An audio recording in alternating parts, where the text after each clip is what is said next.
Thanks for joining us once again for this ongoing series we're doing this summer, which is treating what I'm calling the biblical roots of the American Republic.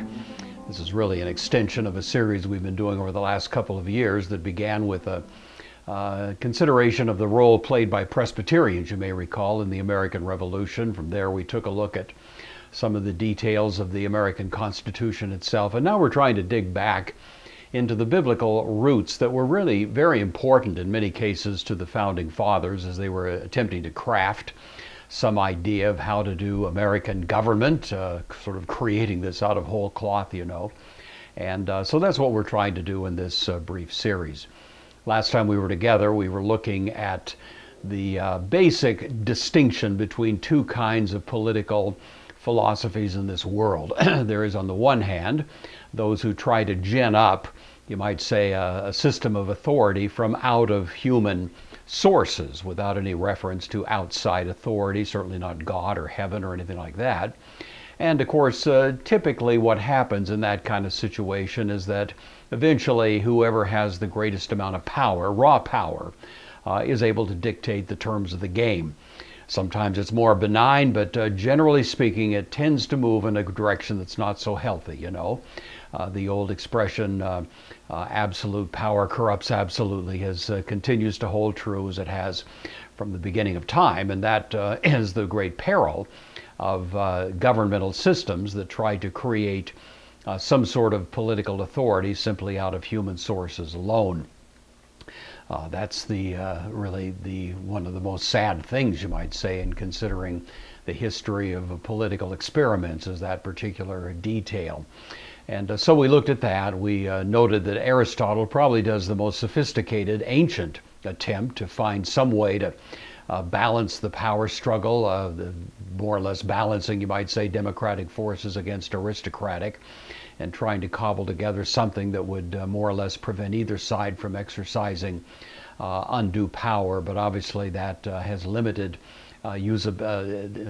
limited ability to really accomplish the intended objective. The other approach is to frankly acknowledge that there is authority from outside our human situation, that there is God in heaven, and that God has created us, and that God has given to us the ability to craft some sort of political institutions, a body politic, but we need to do that recognizing the God of heaven, and manifestly that was the view of the founders. I'm not saying that's necessarily the view today. We've certainly drifted a bit from the original foundations, but our attempt right now is simply to look at what the original vision was, and the declaration, really the philosophical underpinnings, you might say, of this experiment really can be traced back to Jefferson and others who stated we were endowed by our Creator. We were created with certain unalienable rights, and so on. You're familiar with that.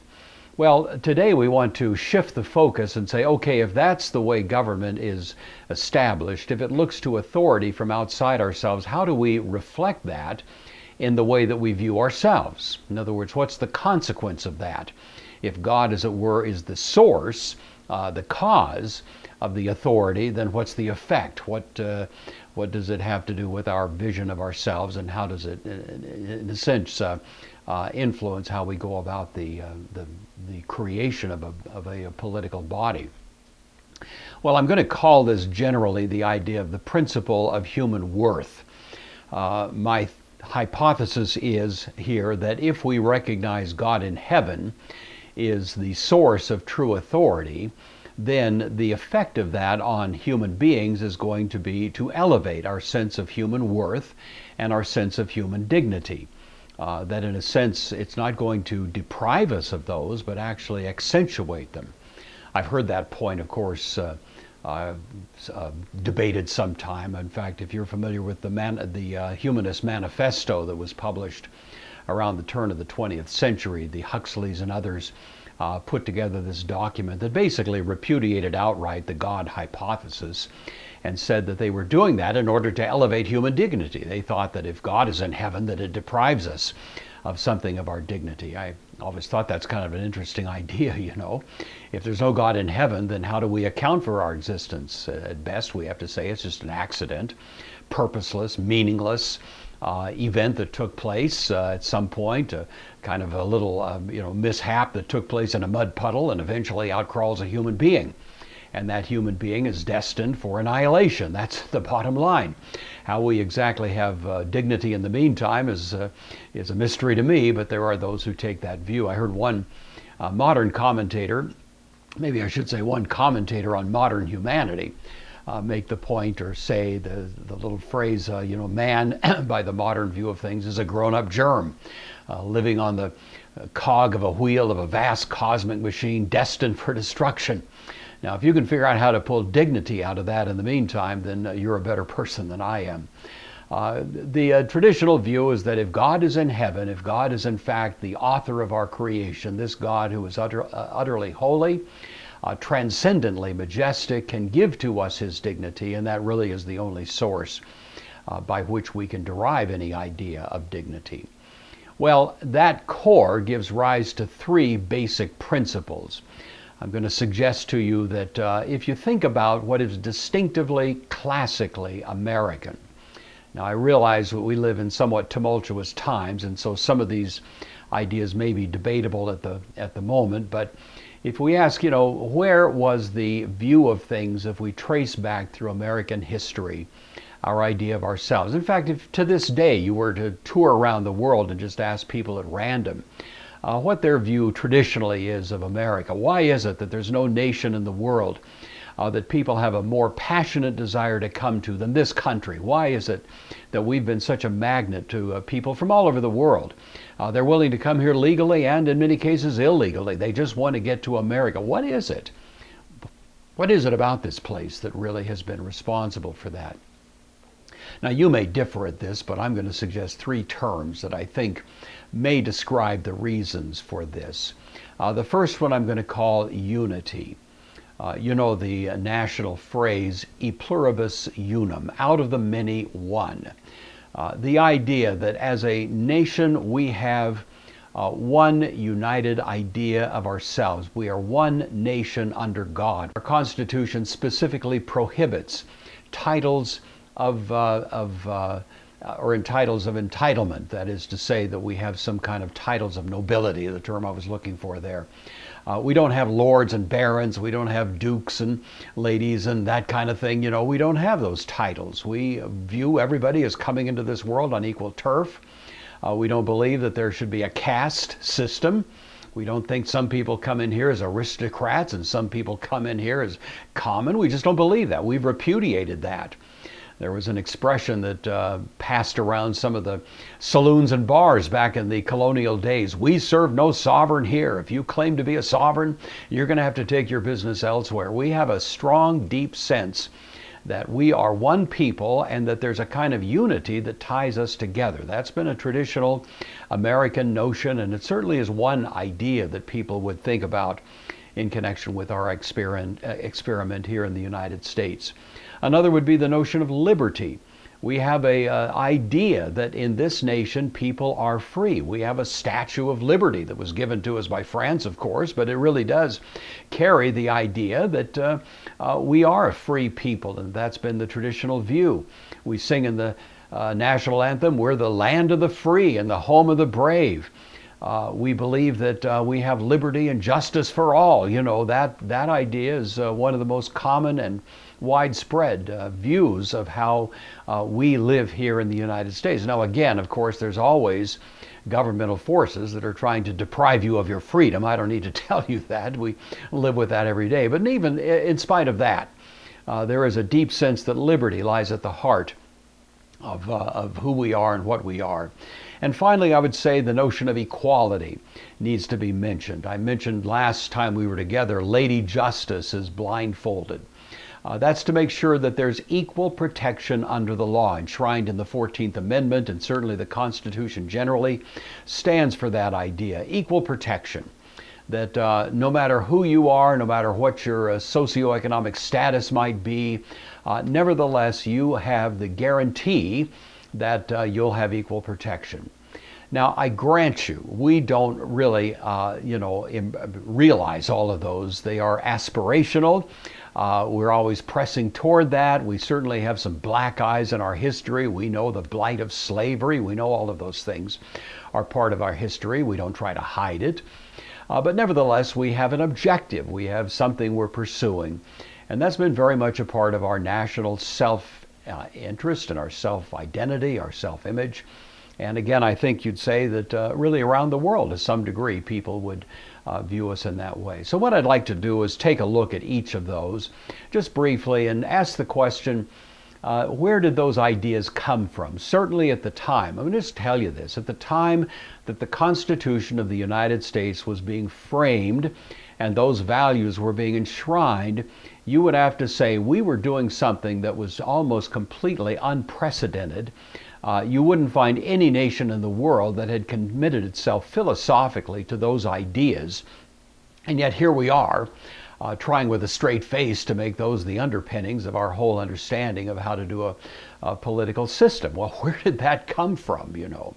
I've argued before that, of course, in general terms, you'd say it came from the Reformed wing of the Protestant Reformation, but that doesn't quite answer the question adequately, because where did the Reformed wing get it? And you'd have to say it goes back to the Scriptures. And certainly the Founding Fathers were deeply conversant with the Scriptures. Even those who weren't necessarily Bible-believing Christians were nevertheless deeply schooled and quite familiar with biblical instruction, and in many cases very sympathetic with some of the instructions that we run into in the Bible. So I'd like to look at each of those three ideas that I just mentioned and see where we might be able to trace them down in terms of biblical sources.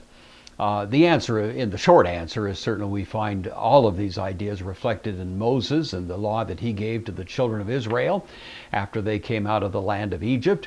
And if you're to say, well, where did Moses get it? You know, I'm going to tell you, you can go do your own research if you want, but it didn't come from any contemporary ancient civilization that Moses would have been familiar with, certainly not Egypt. Egypt had a highly stratified society. This would not be any idea that came from them. It wouldn't come from the Persians, the Assyrians, the Babylonians. Any of the great civilizations of the ancient world would have found these ideas totally foreign and really quite almost unimaginable that someone would develop ideas that we do find more or less overtly and quite conspicuously in Moses. Moses rejects the idea of higher and lower classes. He rejects the idea of nobility and common. Louis XIV famously said, "I am the state," you know, but in Moses you'll find nothing like that. Other ancient civilizations tended to create an impassable gulf. So if you were born into one particular class or caste, that's where you were pretty much locked in, and with very, very few exceptions, you were going to live and die at that particular level, and your worth as a human being was dictated in large measure by the class into which you were born. Well, Moses comes along and basically abolishes the whole idea of caste. And out of that, we have the notion arising of a notion of equal rights. The whole people formed the state. Now you can find this in many places in Moses' writings, but I'm going to take you to one of the most important and maybe central of these, and that would be the preamble of the Ten Commandments. Some people have said the Ten Commandments actually represent the first declaration of the universal rights of man. You know, now, I don't know if you've ever thought about the Ten Commandments that way, but if you reflect on it for a moment, I think you'll see why such a statement would be made. You know, it's the Ten Commandments that says, "Thou shalt not steal." Well, that's a prohibition on what I can do, but it's also a protection of me against you stealing from me. You know, the Ten Commandments are not only creating restrictions as to what I can do, but also a barrier of protection that guards from what you can do to me. And in some ways that says within that domain, within that province of my own personal life and so on, I'm free to live my life without necessarily facing some kind of intrusion from outside forces. Well, that is addressed to all of the people under Moses' code that is given to us. And then the Ten Commandments, the preamble, you have this statement, "I am Yahweh, I'm the Lord, thy God." Now, the reason I use the word "thy" there is because in ancient English, King James English, if you will, Thy meant the singular. Ye is the plural, and in the Hebrew they do distinguish between singular and plural. Most languages do. We in English have the same word for both. We say you, singular, you, plural. And that sometimes is a little confusing when we read the scriptures, but it's made more clear if you recognize that when the scripture says, I am Yahweh, your God, thy God, it means you, singular. Now that can be taken in a couple of ways. It can mean you, all the people, considered as one person, and that in itself creates an idea of unity.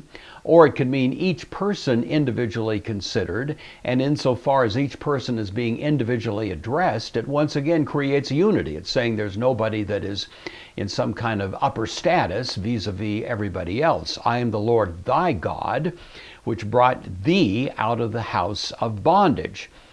So no caste system is contemplated or even permitted with a statement like that. Now, some have disputed that and said, well, look at the tribe of Levi. Weren't they kind of elevated to a superior status? And the answer is both yes and no. They were elevated in the sense that they were designated by Moses as the scholarly class, the priestly class, but at the same time they were deprived of certain rights that were granted to others, namely rights of perpetual inheritance in the land. And insofar as political power was especially rooted in ownership of the land, Levi was in a sense in a situation where it had its wings clipped, you might say.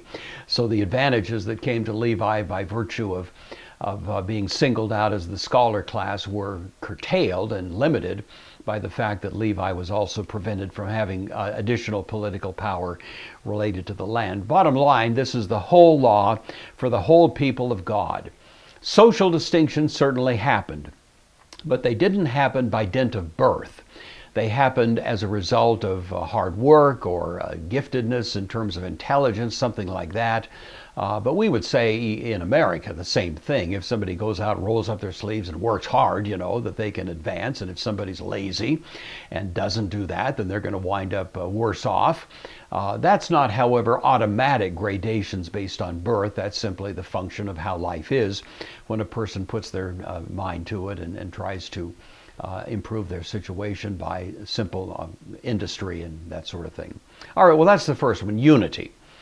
Moses gives us a justification for a view of ourselves as having unity, and certainly that's one of the most important ideas that you find in traditional American understanding, that we are one nation under God in the Pledge of Allegiance, and certainly that is compatible with principles that we'd find in Moses. The second one I'm calling liberty, freedom. Freedom basically is my freedom to act within the limits of law. In fact, the phrase law and liberty, that little conjunction of ideas, certainly is part of classical American understanding. Freedom is not possible without law, and the precise reason there is law is to guard my freedom. The idea is that law is going to create a hedge around me, preventing me from being abused by you or anybody else. And within that hedge, I'm free to do what I want. I can pursue the career I want, marry the person I want, get the education I want, that sort of thing. That's liberty. I can do all the things that the law allows me to do, encourages me to do. The only thing I can't do is extend my liberty to the point that it infringes on your liberty. So we have a kind of rational idea of liberty that's constrained by what's good for the rest of the people that live in this culture. Restraint on my liberty that is not directly connected to some idea of the public good is an infringement. When government starts to arbitrarily tell you what you can do and what you cannot do, then that represents an infringement on your liberty. Because liberty is supposed to be traceable to something that I can exercise freely until it somehow is injurious to others around me. And at that point, of course, it's justifiable to have a restraint. The political philosopher Montesquieu said, quote, "It consists," that is liberty, consists in the power of doing what we ought to will and in not being constrained to do what we ought not to will. So the liberty is the right, the freedom to do what the law permits. That's a rational, restrained, regulated liberty. And again, we can gather the same thing from the preamble of the Ten Commandments. You may have noticed earlier, I kind of skipped over it, but here it is again, that the people of Israel were taken from the house of bondage. Why is that mentioned? It's to contrast their present situation with their past situation. They were in the house of bondage. Now, of course, the implication is they're in the house of freedom, that they've been brought free from a slave status into a point where they can exercise the liberty that is given to them, secured for them by the ancient Hebrew government, by the government that was supposed to secure those liberties given by God. In the book of Leviticus, Moses says, I have broken the bands of your yoke and made you go upright. The whole idea that the people have been freed from slavery and they are now liberated to live their lives, delivered from slavery to be free. So Jeremiah asks the question rhetorically, is Israel a slave? And of course, the expected answer is certainly not. We're a free people. Even Jesus met that statement, when he said that these people were enslaved. You may remember in John chapter 8, they said, we've never been enslaved to any man. Well, actually, they had been over the years, but so deeply ingrained was in their self-image was the idea of liberty that they would challenge Jesus even at that point. A 19th century political philosopher Christian named Fleury said, quote, the Israelites were perfectly free. They enjoyed the liberty cherished by Greece and Rome, although never realized by Greece and Rome to the extent the Hebrews did. Such was the purpose of God. So we have unity, we have liberty, finally we have equality. Now, where does this notion of political equality, that is a sort of protection of my political power as an individual person, where does that derive from under the law of Moses? And the simple answer may surprise you, but if you think about it for a moment, I think it'll become obvious that this is in fact the case. It was based on ownership of the land. We have an expression, you've heard it, the American dream. You've heard that. We all have our own little definition of it, but virtually everybody, if you ask them, what's the American dream? Most of them would say it has to do with owning some land. My home in the city, wherever it might be, maybe a couple acres in the country, who knows? White picket fence, all of those things that we think about. But somehow or other, that idea, that classical Americana idea of the American dream, seems to be related even for us to ownership of the land. Well, certainly in ancient Israel, it was vastly more that way because they were an agrarian culture, and ownership of the land meant ownership of the means of supporting myself and the means of having a certain degree of political power out there in the public square. If you look at history, you'll see that ownership of the land generally takes one of three forms. Either, and this has been the case in some civilizations down through history, ownership is really relegated to the king. He owns everything, and that basically reduces everybody else to servants of the king. We work the land for him. That's one view. It isn't so common these days, but certainly in history we've seen examples of that. More common would be ownership by the few, a kind of oligarchic ownership of the land. Certainly feudalism had that idea. There were all kinds of ways to own land, lords, barons, that kind of thing. They all had an interest in the land, and everybody else were serfs. They were slaves, basically. In England, there were the landed gentry, as they were called, a minority who owned the land, and then people worked the land. But obviously the people who owned the land were the people with the power. What we wanted to do in the United States was create ownership by the many. We wanted to make sure that there was a wide distribution of the ownership of land because that would widely distribute political power as well. This is exactly what Moses set up, and I'm telling you that would be virtually unheard of in the ancient world. Moses was innovating light years beyond anything comparable in the ancient world by what he proposed in his legislation. The territory was to be distributed to the people. Numbers chapter 33, verse beginning at 53. You shall divide the land by lot as an inheritance among your families. To the larger you shall give a larger inheritance, and to the smaller you shall give a smaller inheritance. There everyone's inheritance shall be whatever falls to him by lot. You shall inherit according to the tribes of your fathers. Land distributed first to the tribes, and within the tribes to the people, and that ownership of the land was to be perpetual. It was to continue in perpetuity into the future, guaranteeing that people on an ongoing basis would retain authority, retain power, precisely because they had ownership of the land. The ownership of the land was not ultimately alienable. People could sell it, but it was always understood to be a temporary sale. It would always come back to the original owners, if nothing else, at the time of Jubilee.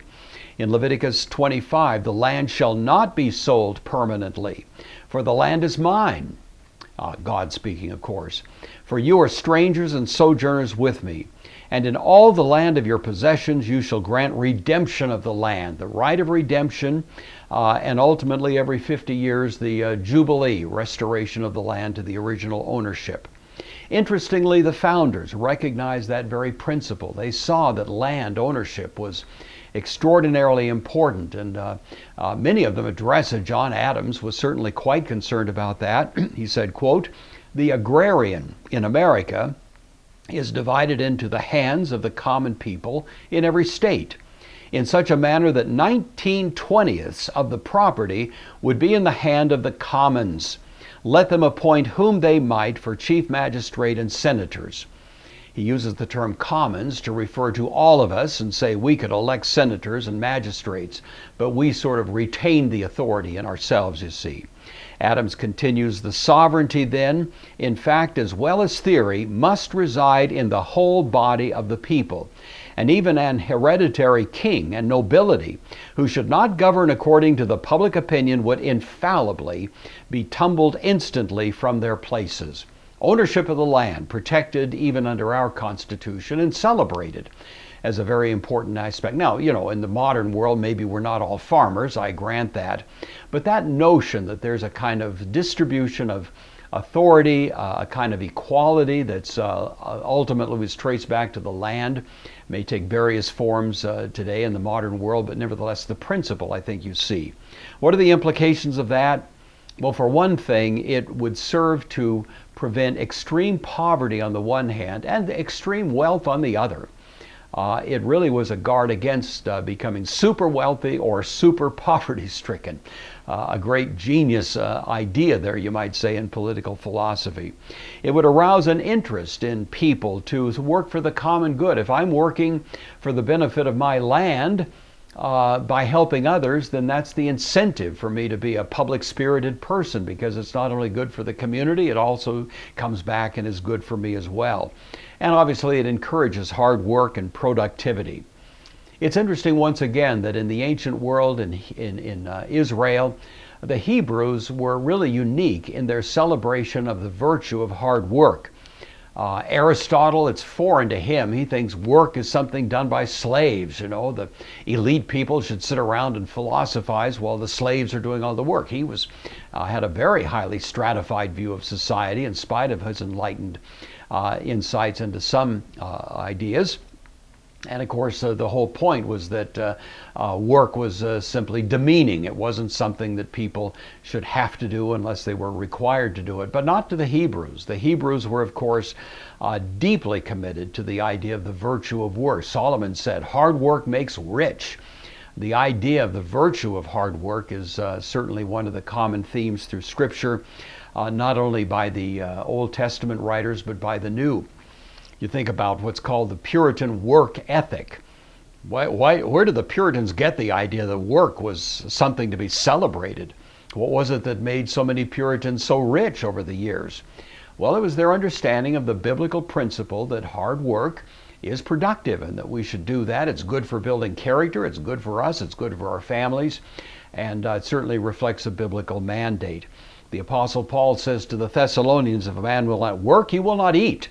It's a very biblical principle, and certainly it goes to the whole notion of equality that we find in connection with the biblical ethic.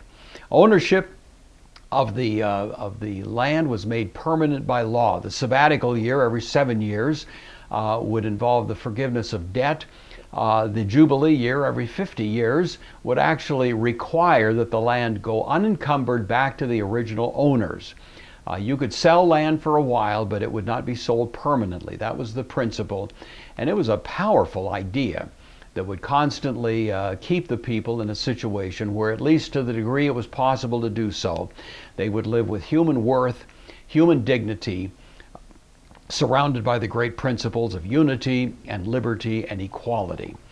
And so these American Republican ideas that we find here can be traced back to biblical sources, and I think for whatever may be the current situation in our political philosophy and life, to the degree we appreciate that, I think we're moving in a good direction.